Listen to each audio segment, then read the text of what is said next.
G'day folks, I'm Wren, they, them, and it is time for my second HRCYED update. For HRCYED, it's the hardest reading challenge you'll ever do. I've decided to do updates every 2 months to let you know how I'm going with the year-long readathon, but also to keep myself accountable. So we are looking at my September and October reads. I did read a lot of books during these months, so I think about 30-ish of the books that I read during that time made it onto my HRCYED. Not all the books I read made it on because some of them just don't fit, which is unfortunate.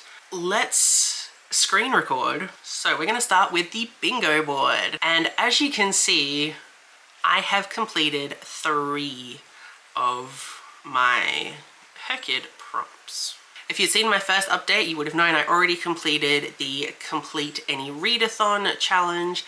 But during the last 2 months, I was able to complete Spooky Creatures and Subgenre of Choice.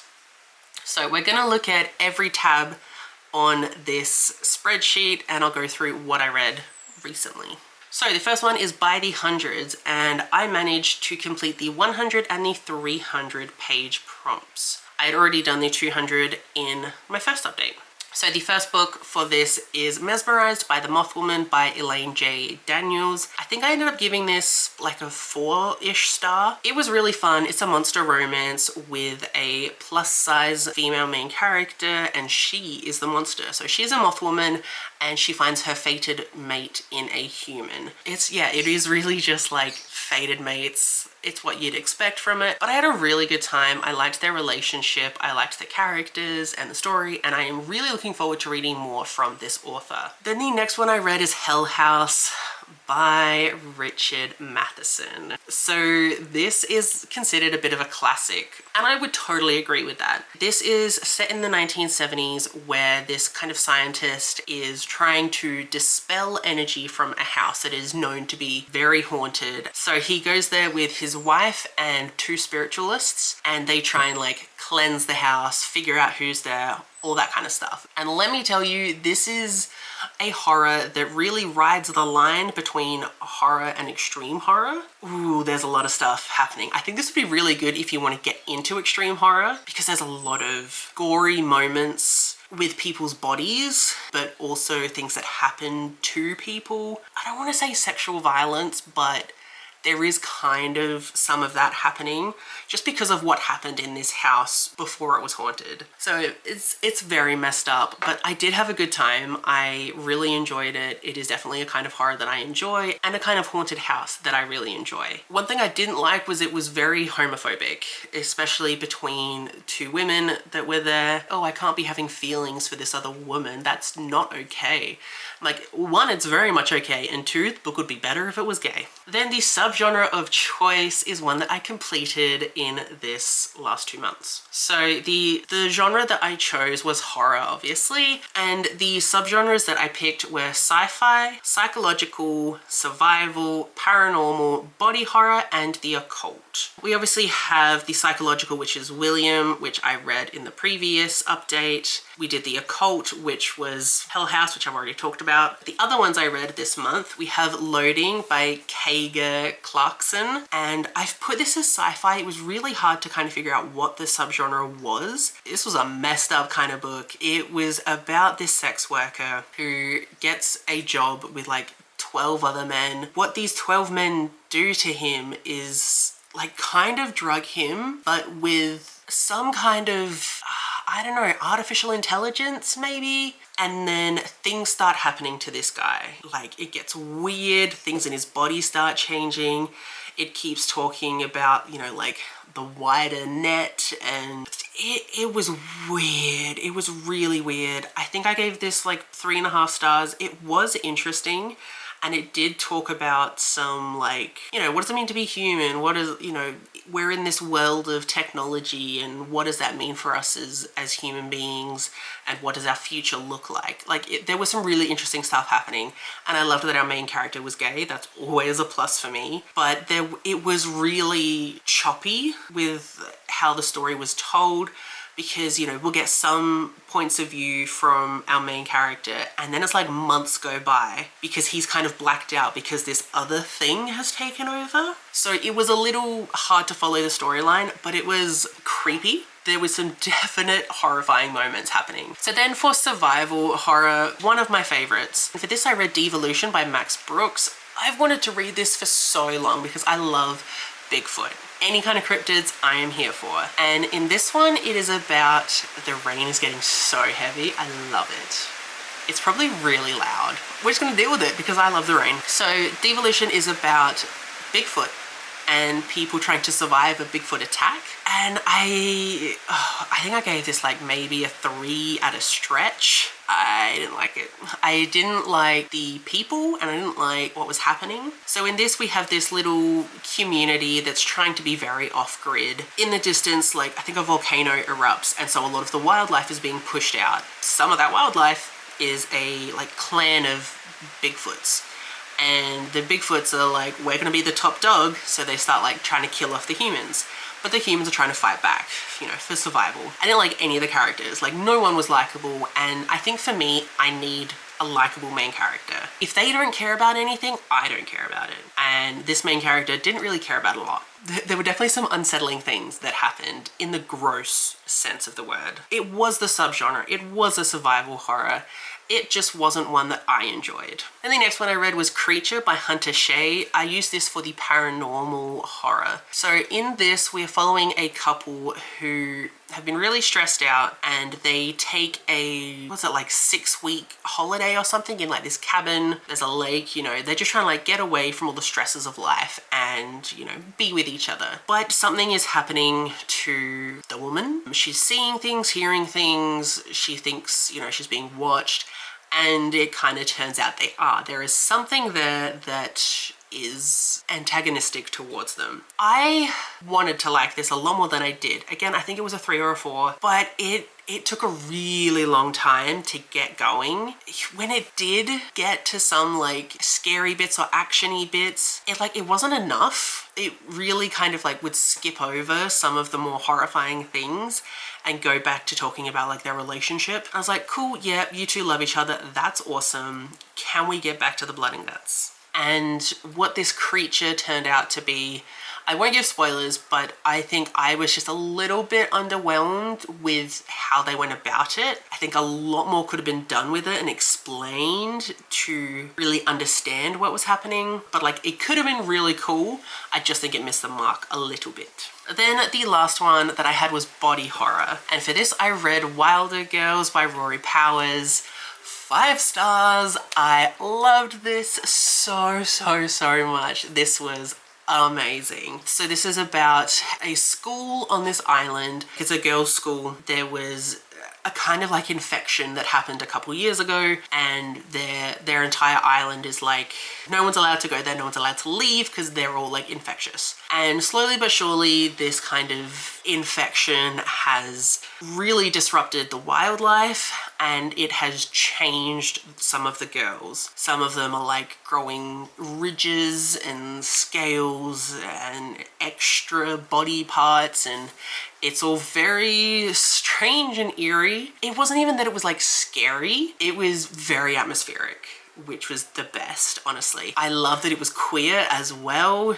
Absolutely loved that. I really loved the relationship that was happening. I didn't expect it, but I loved it. Something else I really loved is that it's at the core of it, it's these 2 girls are trying to find their friend. And throughout all this, you know, they're just trying to survive. They're trying to survive the other girls, trying to survive the teachers, trying to survive the animals, the army, absolutely everything is trying to kill them. It's a lot. And then they're also trying to fight the infection themselves. There was definite body horror, for sure. I think this was maybe more on the milder side of body horror. I don't know if I'm just weird like that, but it could have been a lot more. Next up, we have the series Staircase, and I did make some progress in the last 2 months. I had already started my 4 or more series, so in September I read Burke, which is the 3rd book in the Ember Town series. This one was about a non-binary dryad trying to still have a connection with their tree, but kind of being ostracized from their family because they're non-binary. So it was definitely like, it had some heavy moments, but I still love this series. It's really great. If you want queer, paranormal, indie, small town-ish vibes, this is amazing, and it has great characters, really, really great representation across the board, and I can't wait to read more from this series. So I think I gave Burke 4 stars or 4.25 or something like that. Really enjoyed it. Phoenix is still my favorite book in this series, but I'm looking forward to the next book as well. And I think there's also a 5th one, so I'll be keen for that. Then I decided on my duology and my trilogy during the last 2 months. So my duology is the Julie and the Phantoms books. So if you don't know Julie and the Phantoms, it's a TV show. It's on Netflix. We were robbed for a 2nd season. Oh, it's amazing. It's about this young girl who is a musician, but she's really struggling because her mother had died, and music was something she shared with her mother. And then randomly these 3 ghosts appear in her like music studio. They were a band in the 90s. They were just about to hit it big when they died. And for some reason, she can see them. They start to play music together, and when they do play together, everyone can see the ghosts. I thoroughly loved this show. It was so, so good. And there ended up being 2 books from it. So this first book is, I think this one was called The Edge of Great, and it's kind of just a novelization of the series as a whole. So I am looking forward to completing this series. I think I gave the first book 5 stars, but that was very much a 5 stars because I love the TV show so much. And then the trilogy that I picked was Nix and Tell by Ali Williams. Obsessed. I gave this 5 stars. But I will say the 5 stars was vibes. 100% vibes. The writing wasn't always that great. It was too short. There was like some insta-lovey stuff happening. Vibes were everything, and I'm obsessed. So this is about a Nyx, which is a water demon, falling in love with a human who's like dabbling in witchcraft, I guess. The human equivalent of witchcraft, not the magic version of witchcraft, I guess. They start a relationship together. It's very sweet. I really like them as a couple. They have to figure out how to be a couple safely, and also how to ward themselves against evildoers or people that want to control them. I loved this. It was really good, and the next 2 books in the series are following different characters that we met in this first book. So really happy about that, because a lot of them are like butch lesbian with a lot of the times a more femme queer person. I don't know everyone's particular labels. Also, the cover is gorgeous. I love it. But we have the last 10 years, and I have done from 2019 to 2025. Really happy with that. So we have Wilder Girls for 2019, Julie and the Phantoms for 2020. For 2021, we have The Night Guest by Hilda Knutsdotter. It's an Icelandic name. I'm so sorry I butchered that. But this is a like horror novella, I guess, and it is about this woman who's always feeling really, really tired, and she doesn't know why, until she ends up wearing her smartwatch when she sleeps and finds out that she's done 40,000 steps during the night. I gave this like a 3.5, maybe a 4. Definitely interesting, but the ending is so open-ended. I did not like the ending at all.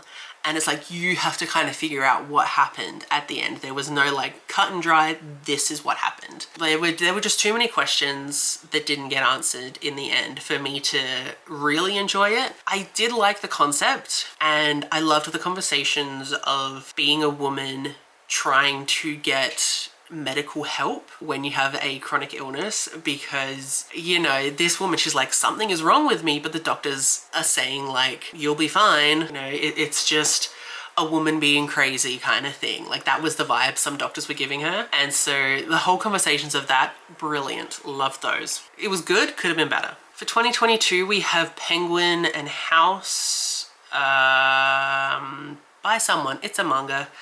I wanted to like this. This is very much in line with a lot of cat manga that I read, where we have a human and their animal that is very human-like. In this, we have this guy who has a pet penguin, and the penguin is always doing things for him. It's like cooking, helping him like around the house, caring for him, playing cards with his friends. Like it's doing a whole bunch of stuff, and it is very, very cute. The reason I only gave this like 2.5, 3 stars is because the human is trash. He doesn't care about the penguin at all. Like the penguin will produce this amazing meal, like 5-star Michelin kind of meal, and the guy's like, cool, thanks, see ya. Like no appreciation whatsoever, and I hated it. So because of the human, I gave this a lower rating. And then 2023 was Die For You by Lauren Jackson. This is Vampire Diaries, but we'll just mention once that it's set in Australia.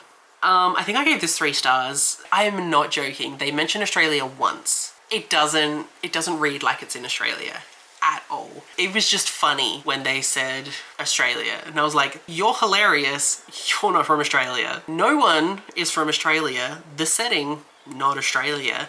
None of this is Australian. So that was kind of funny. But there are legitimate scenes taken straight from Vampire Diaries.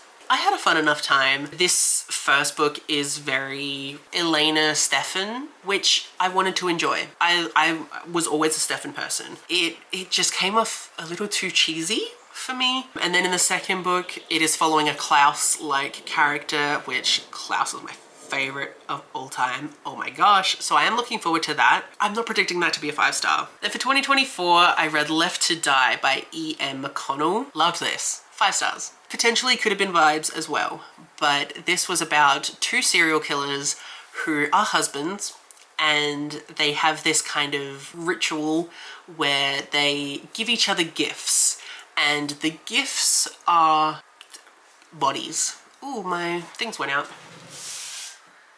Is that another? We might have had another blackout. Let me check.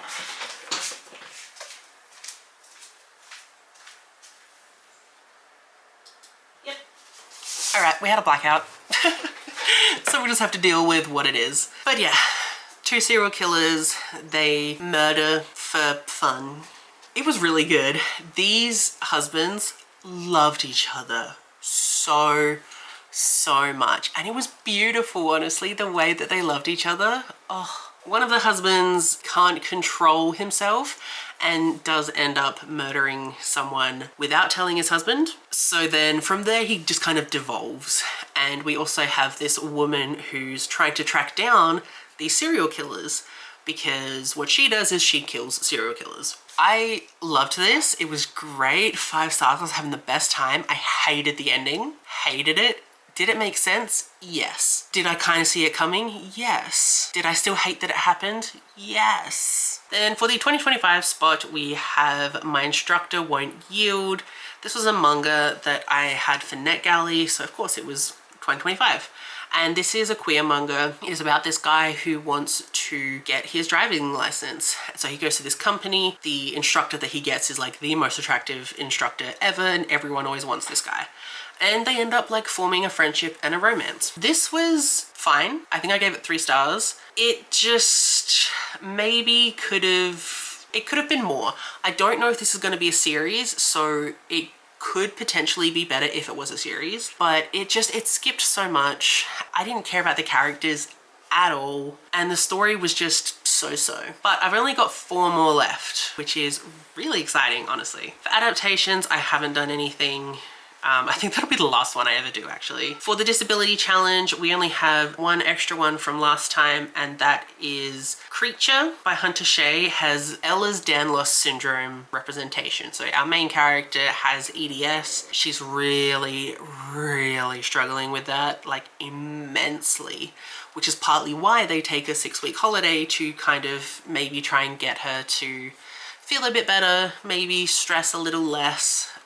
But she becomes really like bedbound basically because of EDS. So it's really good representation. In the author's note, the author says that I think it's his wife that has EDS, and in the book we see chapters from the husband and chapters from this wife, and the author was like, these characters, some of what they go through is things that we have gone through. A lot of good representation there. It was heartbreaking, but it was really good. Next we have Heritage Months, and I ended up reading three books for this. So for Arab Heritage, I read The Flirtation of Girls by Sarah M. Salih.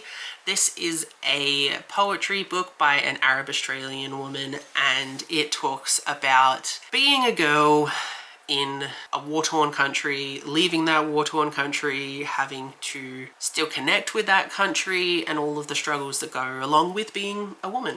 It was really good. I think I gave it 3 or 4 stars. It was really hard to read sometimes just because of the content. Then for Appy Heritage, I read The Two of Them Are Pretty Much Like This, Volume 1.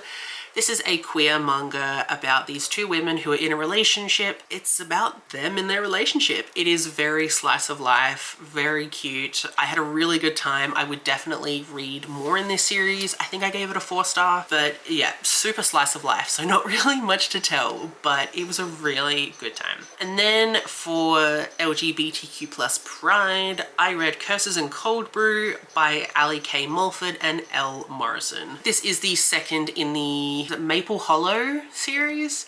I did read Pumpkin Spice and Poltergeist. You'll see that later on in this spread, but I put this one in for Pride because it fit. So in this second book, we are following a demon and a witch, and they kind of like team up together. Power's back on.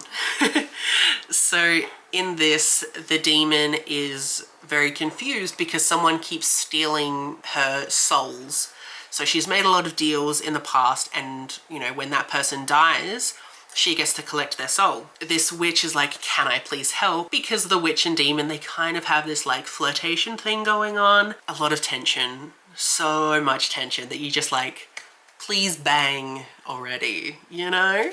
But they do, and it's great. So I really love this series. It's kind of everything I want, you know, where it's like the entire town is like a safe haven for paranormals. That's probably one of my favorite tropes ever. I love it. This book has that in spades, and it's really fun, and I can't wait for the 3rd book. Then for the translation challenge, I did get 1 book for this, and that is The Night Guest. This was written in Icelandic, so I get to use that. Around the world, I was able to tick off a lot here. So for North America, I've got Mesmerized by the Moth Woman. That takes place in Tennessee. I'm pretty sure it was Tennessee. So definitely North America. Then Europe, we have The Brutal Kiss by William Jackson. This is set in the UK, and this is 2 stories in one, and they're both queer horror stories. So the first story was kind of about this serial killer that was peeping in the windows of people, and this teenage guy is fantasizing about that serial killer peeping into his window, seeing him pleasuring himself. And at the end of it, you're not really sure if it did happen or if it was just his fantasy.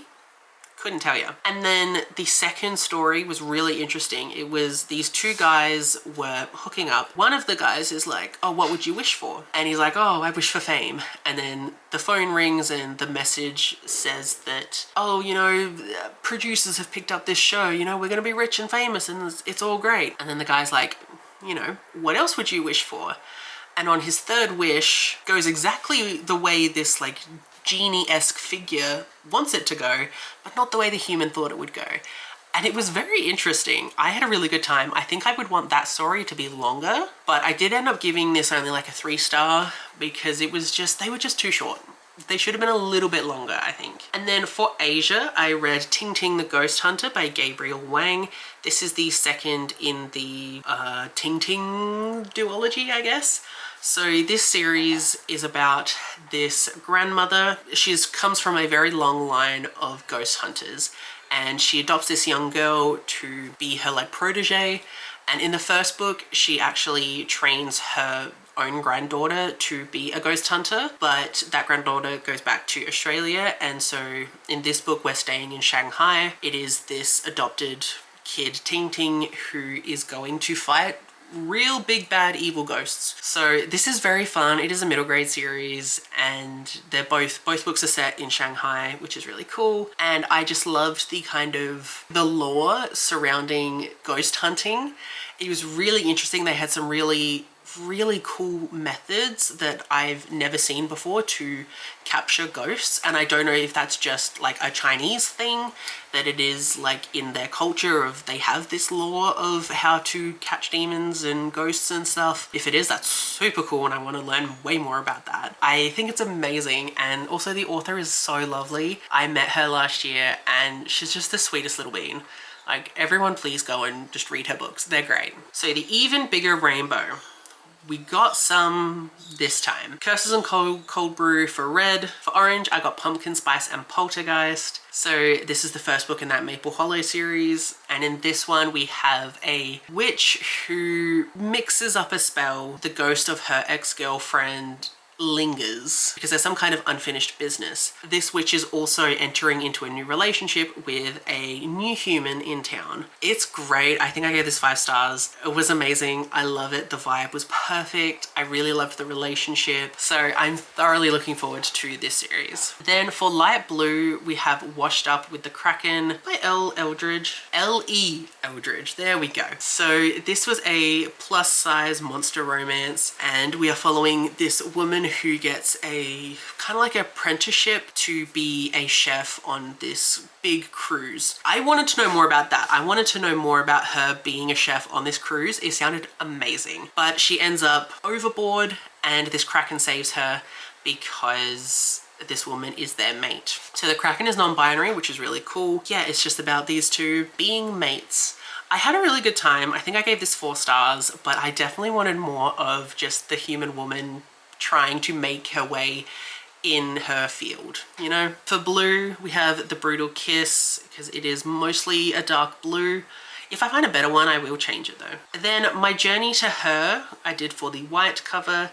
This is a manga memoir about this trans woman and her medical transition. It was really great. I highly recommend everyone go read it. Really informative. Then for Make a Quote. So my quote is, "It is enough to exist in the world and marvel at it. You don't need to justify that or earn it. You are allowed to just live." By Splendid Speckled Muskcap. So this is one of the main characters from the Monk and the Robot series by Becky Chambers. This quote means a lot to me and it has definitely helped me survive 2025. So we have Senpai Isn't Otokono, which was a manga that I read in September. In this, we're following a high schooler who comes to school dressed as a female. One of their female classmates ends up having a crush on them. This girl ends up being friends with someone else that our main character is friends with. That guy is like, just so you know, they're not actually a girl. And it turns out that that guy is also has a crush on his best friend. So it's these two people having a crush on the same person. This person doesn't know that either of their friends have a crush on them. It becomes really wholesome. It's just these three being friends and being there for each other. You know, we don't really get any terms for how this main character identifies, but I'm really looking forward to this series. It was really sweet and had a really, really great friendship. Then for 2, I read Soliloquy to the Moon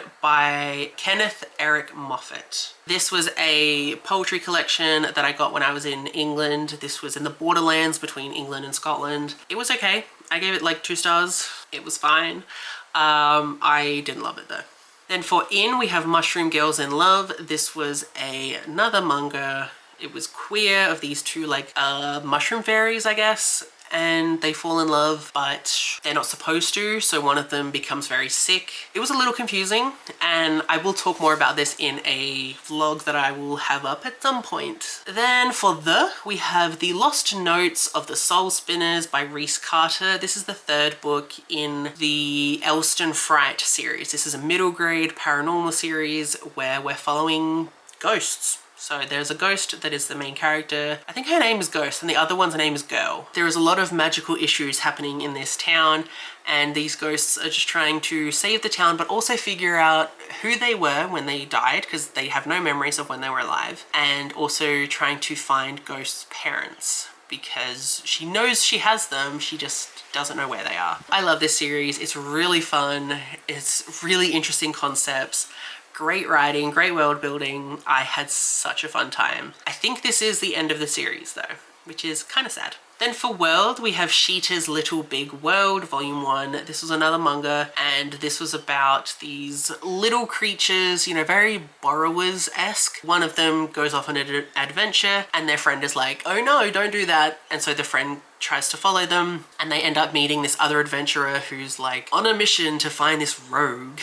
It was fine. I won't continue the series, but I think that's a me thing, not a manga thing. I just don't think this is the kind of manga for me. It is very adventure heavy and fantasy heavy, which is not what I particularly like in manga. So I think it was just a me thing. Then for And, we have Of Monsters and Mainframes by, what is it, Barbara Lovelace? This was a 5-star read for me. I'm obsessed. This is about a spaceship, and it has an AI that like pilots it, and it also has an AI in the medical bay. These AIs don't super like each other. When we first get onto this ship, the crew's dead, and the AI is like, oh my god, what happened? Like they weren't aware that, you know, their entire crew and all the passengers had died. They see like a figure. They're like, oh no, that's the thing that killed everyone, but no one believes it. And then it gets like kind of put to sleep for a while. It comes back a couple centuries later on its next voyage.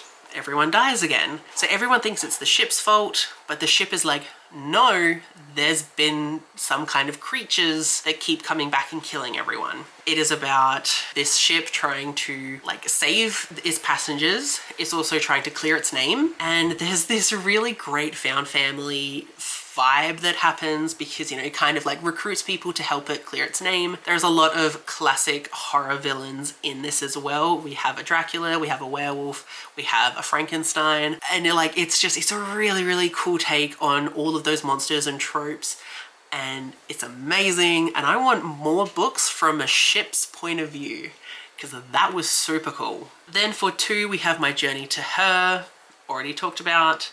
For R, I have the 2 of them are pretty much like this, which I've also already talked about, and the other 2 is Left to Die. So I've got some of them. I'm really struggling with Marvel when it's not a Marvel comic because I don't want to read that, but I think I'm gonna have to because I can't find any other books with Marvel in it. Aloud, I'm also struggling to find, and Justify, also struggling. So if you know of any books with those words in the title, please let me know. Then Spooky Creatures is the other one I completed. Very happy about that. So for vampires, we have Die For You. Like I said, there's a bunch of vampires in there with very classic vampire tropes as well, which I did enjoy. Shifters, I had already talked about that. Magic users, I use the Lost Notes of Soul Spinners because we have soul spinners, and these are like a different kind of magic wielders. They're not witches, they're kind of close enough, and you really get a sense of what a soul spinner is in this final book. We've gotten hints of it in the past too, but in this 3rd one it really talks about what a soul spinner is. For Fae folk, I have a Nyx. I didn't know if I could use that, but it does talk about them being Fae creatures, so I was like, yes. The Nyx, water demon kind of things. For spirit, we have the ghosts in Ting Ting the Ghost Hunter. For merfolk, we have the Kraken from Washed Up with a Kraken. For zombie, I did a Frankenstein-esque creature from Of Monsters and Mainframes because this is the closest I'm ever gonna get to zombies. I don't like reading about zombies. I like maybe 3 zombie movies and that's it. World War Z, Resident Evil, and Shaun of the Dead. They're the only zombie movies I like. I don't like any others. And then other creatures, I did Mushroom People because they're another kind of creature. I haven't done anything for Avatar. I'd already completed the readathon challenge. For animals, I put in the penguin for the zoo animals. For the queer alphabet, we have High Class Homos, Volume 1. This is a comic where there is a prince who's gay and a princess who's gay, and they decide to fake marriage so that they can keep being gay, but also fulfilling their royal duties.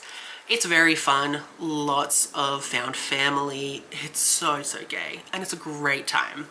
So we have gay and lesbian rep in there. We also have trans rep. bisexual rep, a whole bunch of queer rep. It's really good. And then in Pumpkin Spice and Poltergeist, our main character is bisexual. She wears a bi pin. It's very cute. And then Burke for non-binary rep. Burke is a non-binary dryad. Then for the favorite HRCYED 1 prompt, I decided to go with 5 books with the lowest rating on my TBR. And Soliloquy to the Moon has 0 stars because no one's rated it until me. All right, you're gonna have to move so I can charge the camera. So for BIPOC authors, I decided to go with Arab Australian for the flirtation of girls. And I don't know if I added this before, but for Japanese, I did Three Wolves Mountain, which I read in the first update. Then for new release, I got a lot of this done, which is cool. For My Instructor Won't Yield, I could put that in for August. For September, it was Sheeta's Little Big World. For October, we have Loading by Kaga Clarkson. And November was High Class Homos. So I really like that this is making me read all of my arcs that I continuously don't read. Challenge Yourself, I still haven't done. It is definitely a challenge for me to get to a certain point in the Stargate Atlanta series. So I've got book 9, 10, 11, 12, 13, 14, and 15 to read. And I haven't read any of them in the past 4 months. So I'm killing it.